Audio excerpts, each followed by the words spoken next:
はるかのザリアルジャパニーズポッドキャスト。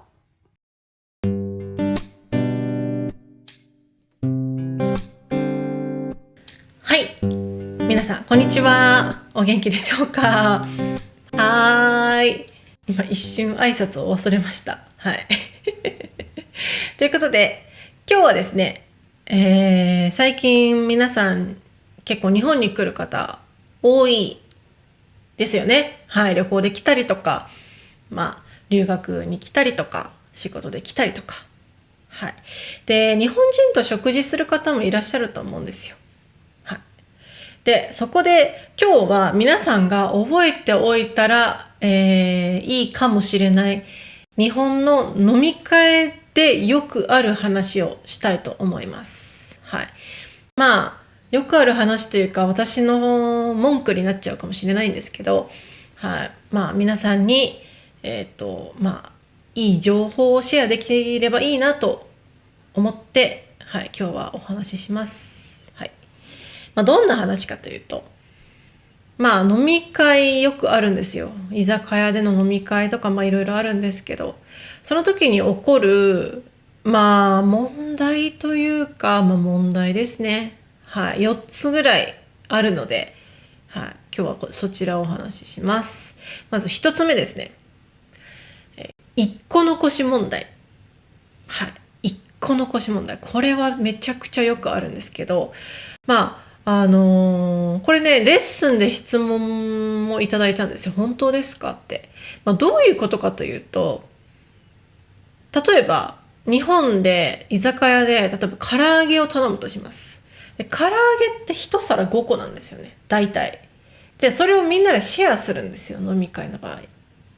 で、例えばその時飲み会の人数が4人だった場合、1個食べます、1個食べます、1個食べます、1個食べます。みんな食べたら1個残るんですよね。はい。これを誰が食べるのかっていう問題があるんですよ、日本では。これを1個残し問題と呼ぶんですけど、これ深刻ですね。深刻な問題です。はい。この1個を、なんて言うんだろう。みんな何も、みんな食べないんですよ。1個。1個だけ残ってたり、ちょっとだけ残ってたりすることって日本の飲み会でよくあるんですよ。っていうのも、私が食べていいのかなとか、誰か食べたらいいのになっていうのをみんな考えてるんですよね。だから結局その1個はなくならないという、そういうもう怪奇現象みたいなことが起こるんですよ。平気で30分とか1個だけ残ることはよくありますね。はい。で、これ、レッスンで本当ですかっていう質問をいただいてから、私、居酒屋とか飲み会に行くときに結構意識するようになったんですね。でそうすると、びっくりすることに、すべての飲み会で絶対1個残るという現象があるんですよ。どんな食べ物でも。しかも、家族での、食事会でもありました。1個残る。これはもうね、日本人は無意識です。無意識。はい。だから私も全然気づいてなかった。そう。1個だけ残る問題。でその場合、どうするかというと、私は仲いい子だったら、食べたいものであれば、私食べてもいい？最後1個食べてもいい？って聞きます。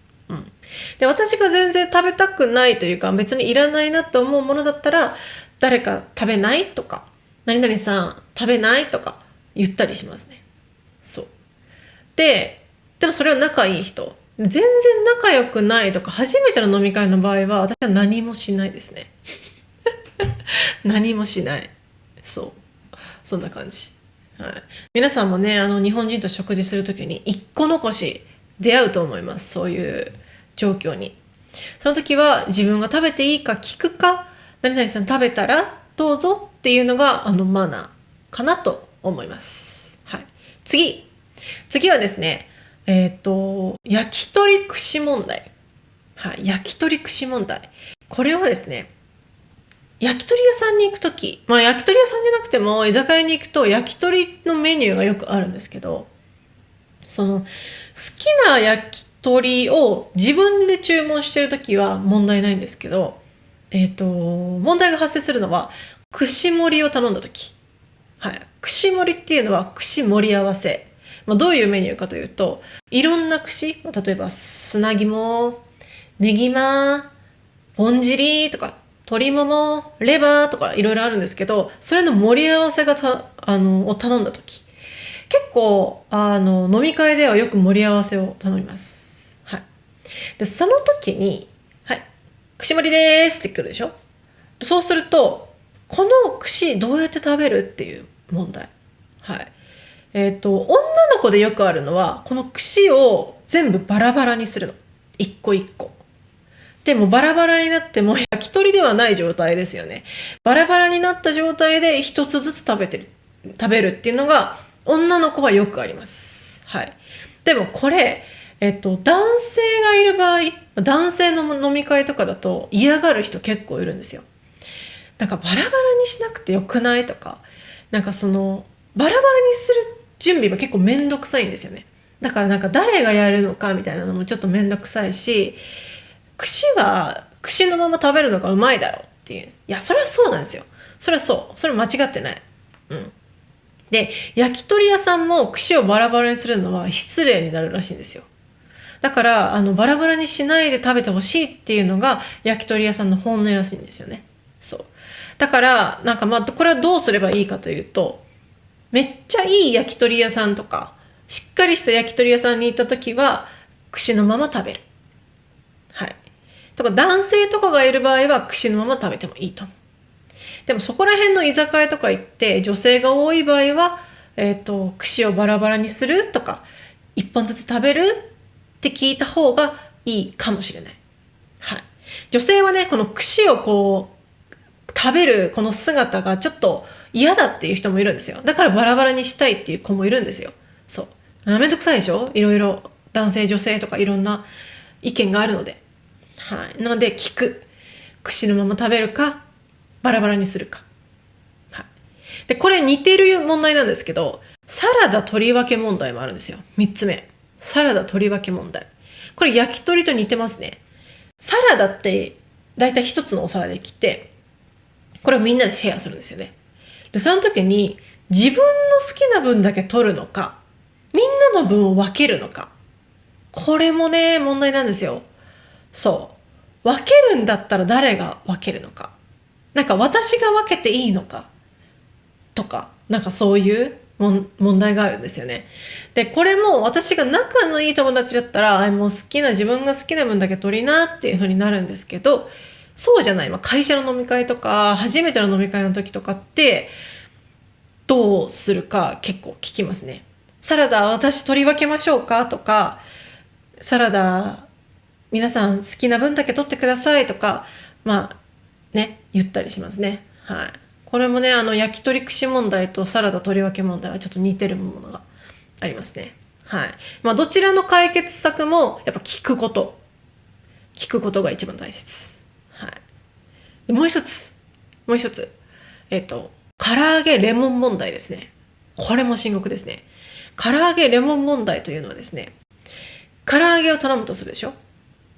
そうすると、カットレモンが1個ついてくるんですよ。1個。1皿に1個。で、大体、ほとんどの場合は、唐揚げレモンかけるよって誰かが言って、レモンかけてもいいって聞いて、嫌いな人いないって言って、ガーってかけるんですよ。そう。で、ここで何が問題発生するかというと、まず、唐揚げにレモンをかけたくない人がたまにいるんですよね。それほんとめんどくさいんで、勝手に、じゃあ、唐揚げレモンかけたくない人は先に取って、その後にかけるって。そういう場合もある。もう一つ、最近よくあるのは、人が触ったレモンが嫌だっていう人もいるんですよ。みたいなめんどくせえとか思うんですけど、結構いるらしいんですよ。人の手で絞ったレモンをかけてほしくないみたいな。でもレモンはかけたいみたいな。なんかそういう人もいるらしくて。でも、唐揚げにレモンは1個しかないの。1個しかないのね。これ問題なのよ。そう。私はだから気にしない。唐揚げにレモンはうまいし、誰がかけても私は気にしないの。誰かな手が触ったものでも気にしないの。そう。だからこの場合も、唐揚げレモン問題は、絞ってもらうのは嫌だったら自分だけ先に取る。そして、気にしないんだったら、そのまま、ね、レモンかけてもいいとか、レモンかけていいよって言ってあげるのが、マナーというか、そういうような感じですね。めんどくさいでしょ？はい。でもよくあるんです。はい。絶対みんな唐揚げ頼むからね。そう。で、ラスト、もう一個。これはですね、私がよく体験することなんですけど、生でいいでしょ問題。生でいいでしょ問題。これもね、ちょっと申し訳ないんですけど、私は本当に、ちょっと、文句じゃないんですけど、嫌だなっていう問題ですね。っていうのも、みんな一番最初のファーストオーダーを早くしたいんですよ。早くお酒を飲みたいから。だからもう席に座ったら、もうみんな私も生、みんな生でいいよね、みたいな。みんな生でよくないのよ。私生ビール飲めないから。アルコールが弱いというのもあるし、生ビールがそもそも好きじゃないの。そう。だから、大体、その座った時にみんな生ってなった時に、みんなが生だったら、生10個とか言ったらもう、そのファーストオーダーが一瞬にして終わるのね。生10個、はい、終わり。みたいな。でもその中で生じゃない人がいる場合、生ってなって、ごめん、私生じゃないからちょっとメニュー見るわ。みたいな。で、そこでちょっとタイムロスしちゃって申し訳なくなるのね。結構めんどくさいでしょ、こういうの。でもよくあるのよ。ちょっとめんどくさいな。でもこれ日本人あるあるだと思うんですけど、空気読めてないな、みたいな気持ちになるのよね。はい。だからその時の対処法、生ビールを最初に飲みたくない人は、できれば自分が最初に飲みたい飲み物を大体決めておく。ウーロン茶だったらウーロン茶。コーラだったらコーラ。大体あると思うからね。私の場合はレモンサワーにしてます。レモンサワー。レモンサワーはないお店はほぼないので。ないお店はほぼない。そう。ってことはレモンサワーは絶対にある。なので、生って言ったその流れの中で、私レモンサワーって言ったら、綺麗な流れになるので、レモンサワー1個、生9個でオーダーがすぐに、終わるんですよ。どうですこの技。ね。私がもう28年生きてきて、だいたい居酒屋に行き始めたのはだいたい10年前くらい。はい。で、身につけた、技、生き方でございます。はい。皆さんもね、このような日本の独特な雰囲気に困ることがあると思います。でも、まずは聞く。これをしていいかっていうのを聞くのがマナーっていうのがあると思いますね。はい。皆さんの国ではこういう似たような、問題はありますか？それとも、日本と全く反対だよっていうのはありますかね？はい。ぜひ皆さんの体験があれば教えてください。そんな感じで、今日は飲み会でよくある問題についてでした。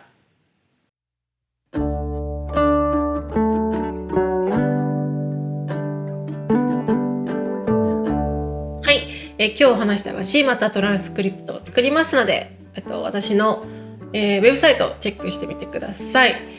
あとは、Twitter、Instagram、YouTube、こちらのフォローもお願いいたします。あとは、Patreon。こちらのメンバーも募集しております。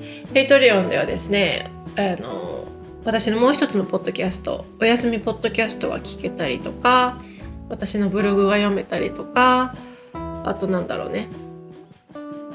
ですかね。このポッドキャストで出てきた、フレーズとか言葉の勉強とかもできますよ。はい、そんな感じです。はい。あと、シャドーイング、こちらのコースも、募集しております。シャドーイングコース。はい。発音上手になりたい方とか、会話の練習したい方とか、ぜひおすすめです。シャドーイング練習して、私がフィードバックをして、送る。そんな感じのコースです。はい。そんな感じかな。あと、今更なんですけど、このポッドキャスト結構 YouTube で見てくれてる方も増えてるんですけど、こちらのポッドキャストは、Apple Podcast とか、Spotify とか、ポッドキャストの、なんていうの、サービスでももちろん聞くことができます。はい。YouTube でも、こちら見たり聞いたりすることもできます。はい。YouTube には、字幕があるので、字幕が必要な方はぜひ YouTube でこちらを見てみてください。あとは、なんか通勤中とか聞きたい人は、ポッドキャストで聞くともっとリスニングが上手になると思います。はい。以上。そんな感じですね。はい。もうすぐ11月ももう下旬になりますね。頑張っていきましょう。はい。私は免許合宿にもうそろそろ行くので、また免許合宿のね、お話をできたらいいなと思っております。はい。以上。それではまた次回。さようなら。